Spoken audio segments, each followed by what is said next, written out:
So you want to prepare yourself for the upcoming OSCE exam? Look no further. I'm here to help you.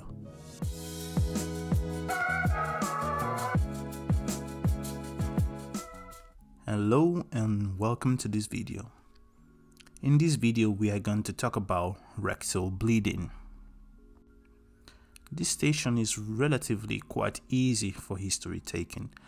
However, if you are not prepared for it, you might be caught a little bit off guard. So let's go into it and hopefully we can make things a little bit easier for you. As usual, introduce yourself, tell the patient your full name, your role, and ask the patient their demographic, name and date of birth. After that, explain to the patient the purpose of this consultation and check for consent. If everything is fine, you ask the usual open question: how can I help you today?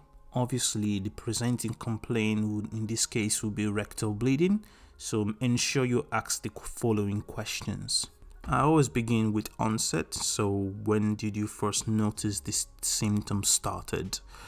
And also you can ask the patient how many episodes of rectal bleeding have they experienced.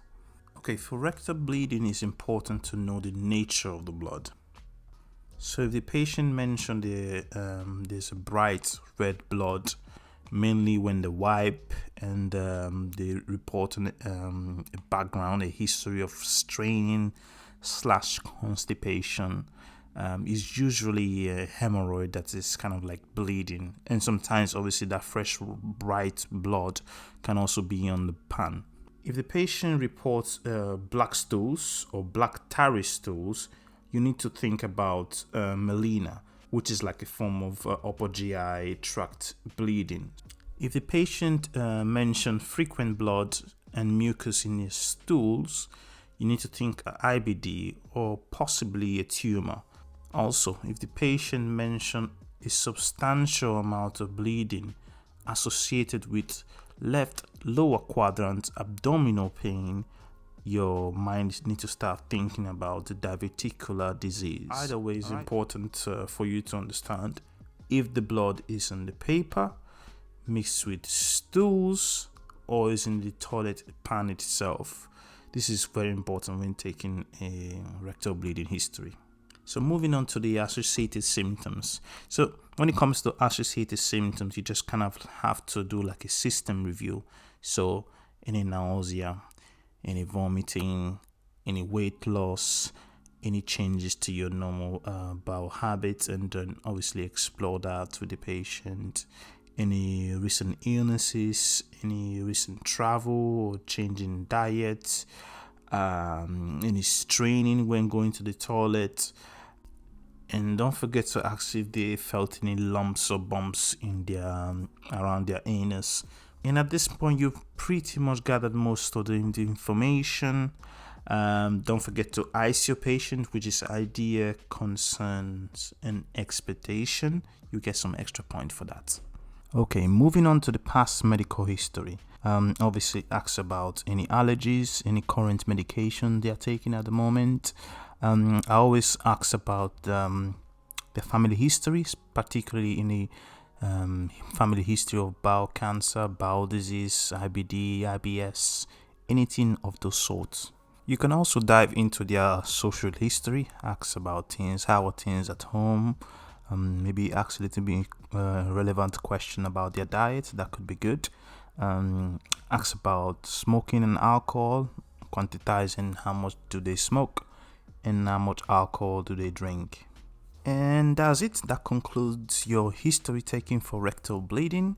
Don't forget to thank the patient before moving on to the next part of your exam. The next question the examiner may ask is what is your management plan, or what is your next investigation?